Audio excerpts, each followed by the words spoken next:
Baik, Assalamualaikum warahmatullahi wabarakatuh. Salam sejahtera, salam perpaduan, salam dirindui. Okey, untuk murid-murid tahun 6, ingat cikgu lagi tak? Ingat tak? Ingat. Okey, kalau ingat alhamdulillah. Okey. Untuk tahun ni masih lagi Cikgu Fali akan mengajar anda tahun 6. Okey, cikgu pegang awak lama dah. Okey, cikgu akan mengajar awak untuk bahasa Melayu, tetapi cikgu bukan guru kelas awak. Okey. Untuk tahun ni, kita ada banyak perkara nak dibincangkan memandangkan dengan keadaan sekarang yang semakin hari semakin teruk kan. Dengan kes COVID ni nampak gayanya macam tak ada penurunan. Kita hanya boleh berdoa, cikgu nak awak semua berdoa agar kes COVID ini beransur pulih. Baik. Untuk semua, untuk hari ini kita akan belajar ayat perintah. Pada minggu lepas kita belajar jenis-jenis ayat. Jenis-jenis ayat contohnya ayat penyata, ayat tanya, ayat perintah dan ayat seruan. Tetapi hari ini kita akan belajar ayat perintah. Okey, ayat perintah ni macam mana? Sebenarnya ayat perintah ni awak dah belajar dah dari darjah 3 lagi awak dah belajar ayat perintah sebab ini slide yang cikgu gunakan untuk tahun 3 kebanyakan.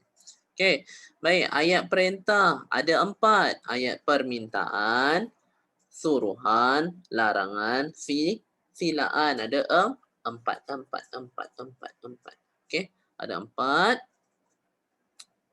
Ayat perintah ni digunakan dengan tujuan untuk menimbulkan sesuatu tindakan. Maksudnya kita perintah. Perintah tu dengan tindakan. Okey. Baik. Ayat suruhan. Dalam tadi ayat perintah tadi ada ayat suruhan. Dalam perintah tadi ada ayat suruhan ni kan. Cikgu nak ambil marker dia. Okey. Dalam ayat perintah tadi ada ayat suruhan. Kita tengok ayat suruhan. Ayat suruhan ni macam mana pula? Okey, ayat suruhan memberi perintah atau arahan. Kita bagi perintah atau arahan. Kata ganti nama orang kedua seperti awak, kamu, engkau dan lain-lain lagi biasanya digugurkan. Menggunakan partikel lah untuk melembutkannya. Tanda seru digunakan jika mengandungi unsur perasaan. Okey. Contohnya, Ipin bawakan anak pokok itu ke sini. Maksudnya dia suruhlah. Dia perintah Ipin ni. Dia perintah Ipin. Dekat kelas kita ada Upin Ipin kan. Okay. Kelas kita ada Ikram. Okay, Ipin. Bawakan anak pokok itu ke sini. Tapi Ipin ada rambut selai. Okay. Bawakan anak pokok itu ke sini. Keluarlah dari bilik ini. Keluarlah dari bilik ini. Okey. Bila ada perkataan lah ni sebenarnya dilembutkan ayat tu. Daripada kalau cikgu buang perkataan lah ni, cikgu buang perkataan lah, apa jadi? Keluar dari bilik ni. Oh, lagi kasar kot. Garang. Okey. Dan pujuklah budak yang menangis itu. Lah ni dia lembutkan ayat awak tu. Janganlah buat macam ni. Okey. Faham? Okey. Itu untuk melembutkan ayat. Jadi dekat sini ayat suruhan. Ni dia kata, bila dia kata keluarlah dari bilik ini, maksudnya dia menyuruh untuk keluar ataupun dia memerintahkan untuk dia keluar. Kemudian pujuklah budak yang menangis itu, dia menyuruh untuk pujuk, kan? Faham? Ada faham? Tunjuk gini. Okey, seterusnya ayat permintaan. Ayat permintaan ni mudah saja. Dia meminta. Okey, tadi ayat suruhan, dia menyuruh, suruh.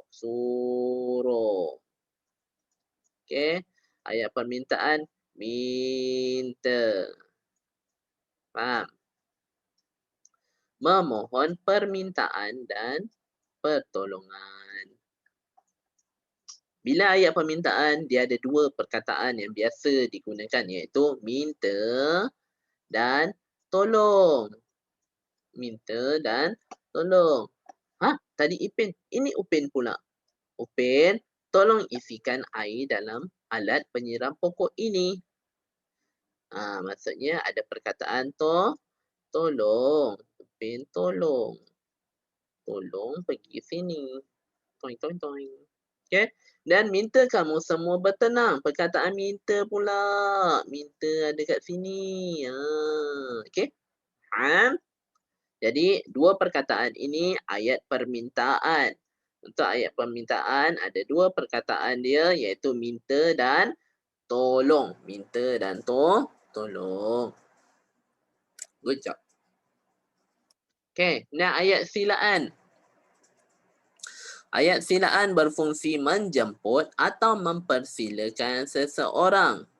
Dia sila daripada perkataan sila. Dia nak jemput lah. Okey, senang kata kita jemput orang lah. Daripada ayat silaan, perkataan yang biasanya ada adalah perkataan sila dan jemput. Ni awak selalu jemput-jemput ni. Sila datang ke rumah baharu saya. Sila berikan respon. Tampak tak?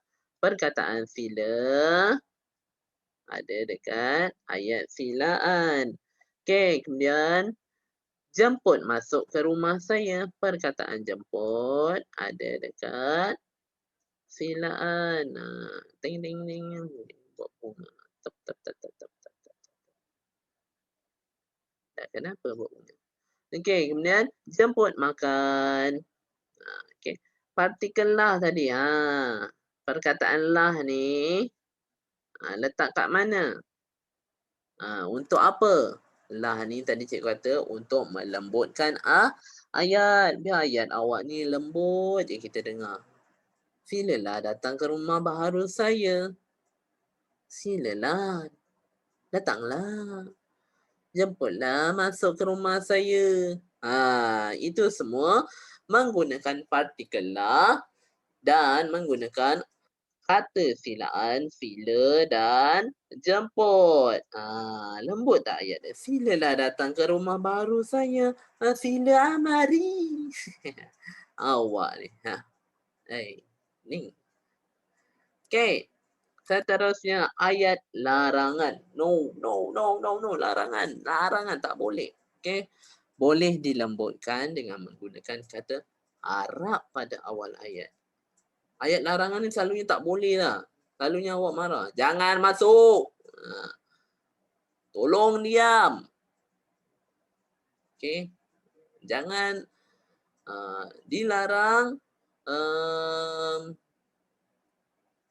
dilarang menggigit kucing. Tak ada. Bukan, tak boleh. Memang tak boleh. Okey. Jadi, nak lembutkan ayat tersebut, kita gunakan perkataan harap. Harap jangan bising. Cikgu harap jangan bising. Tolong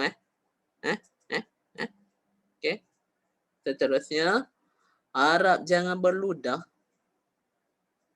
Siapa kuat meludah ni Sebat Okey. Dan terdapat juga ayat larangan yang bersifat umum iaitu tidak menggunakan kata larangan dan partikel lah. Okey. Dia tak gunakan. Maksudnya dia tak ada lah ni. Tidak menggunakan lah atau kata larangan. Contoh, dilarang meludah di kawasan ini. Tak ada. Dilaranglah meludah di kawasan ini. Nak lembutkan ayatnya, tak nak marah. Jadi dilaranglah meludah di kawasan ini. Tak boleh. Okey. Bila ayat larangan tak ada tambah lah. Okey. Ditegahlah mengambil gambar di kawasan ini. Tak ada. Ditegah mengambil gambar di kawasan ini. Okey. Faham? Okey, kemudian aktiviti 1 kita tengok. Okey, kita tengok semua. Ni dalam buku teks unit 2. Satu keluarga, dua budaya. Okey. Okey, cikgu akan bacakan teks ni. Jangan malu-malu. Okey, tajuk dia unitnya keluargaku. Murid dikehendaki untuk memberikan respon terhadap ayat perintah. Tadi ayat perintah yang cikgu bagi tu. Okey. Kita cek mana satu ayat perintah. Jangan malu-malu Ama, filalah rasa kuih bulan ini. Ini kuih tradisional kaum Cina. Baik, kita tengok. Jangan malu-malu Ama, filalah rasa kuih bulan ini. Ini kuih tradisional kaum Cina. Ini ayat apa? Jangan. Kita tengok perkataan jangan.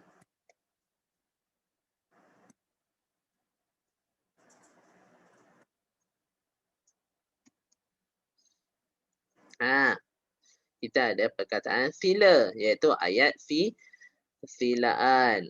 Okey? Ayat silaan. Okey, ada tak perkataan jangan malu-malu ni? Ada kaitan tak? Okey, tak ada. Baik.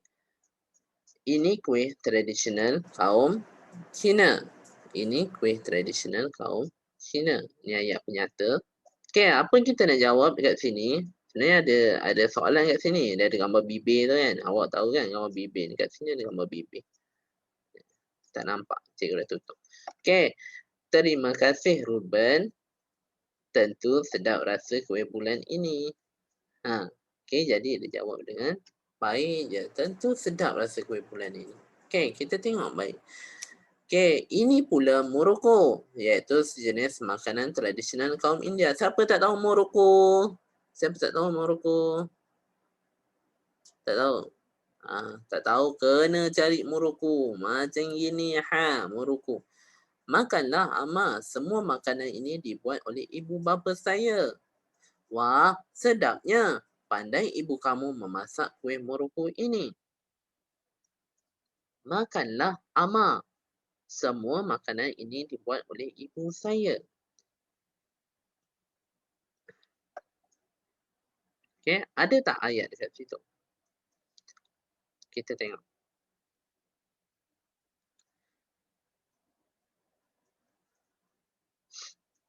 Okey.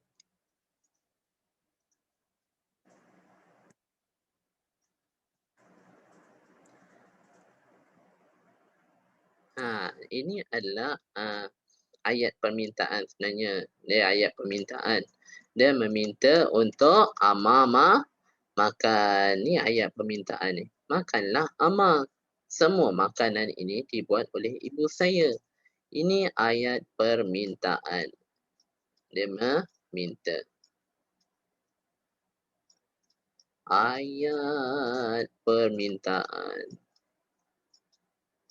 Ayo, susahlah tulis guna mouse.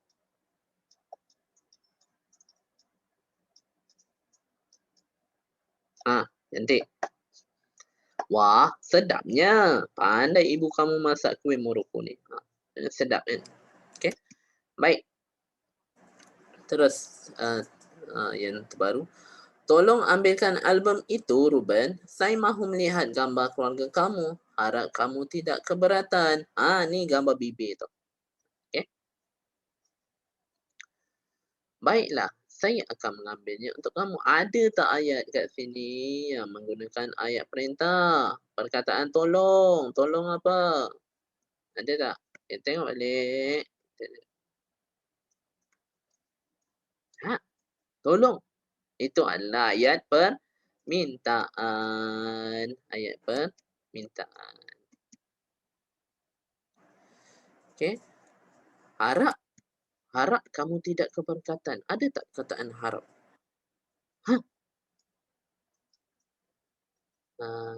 Jadi, dia menggunakan ayat larangan tapi dengan nada yang lembut. Baik.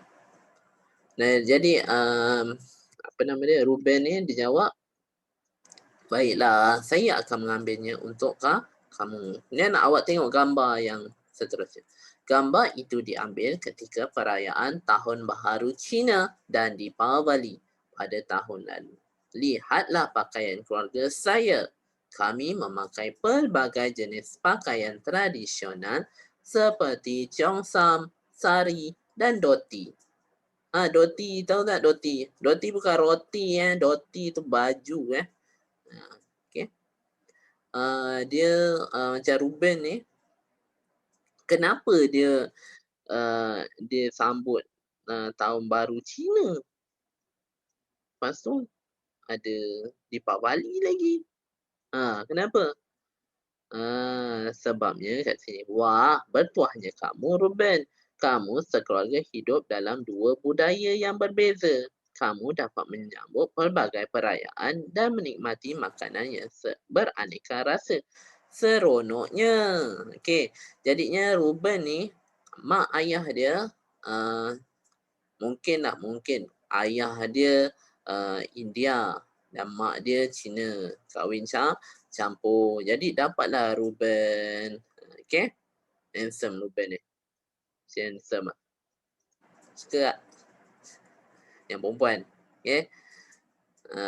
Okey, wah bertuahnya kamu Ruben. Okey. Jadi ayat dia, kamu dapat lihat di sini.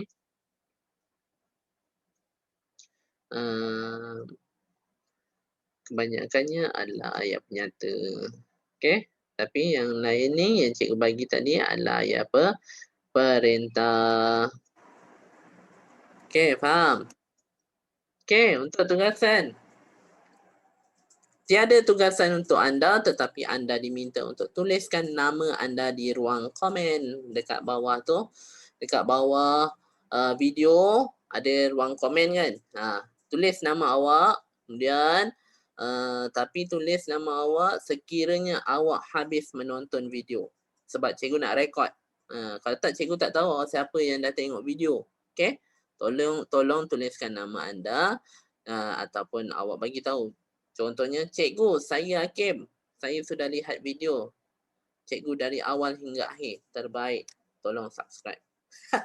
Okey. Apa-apa pun, selamat maju jaya. Cikgu tak bagi kerja rumah untuk hari ini. Tapi cikgu nak awak baca, hafal, fahamkan apa itu ayat. Ayat perintah. Ayat perintah, kita balik semula ada berapa? Ada 4 ayat permintaan, suruhan, larangan dan silaan. Itu saja untuk hari ini. Okey, terima kasih semua. Semoga sentiasa belajar di rumah. Okey. Bye-bye.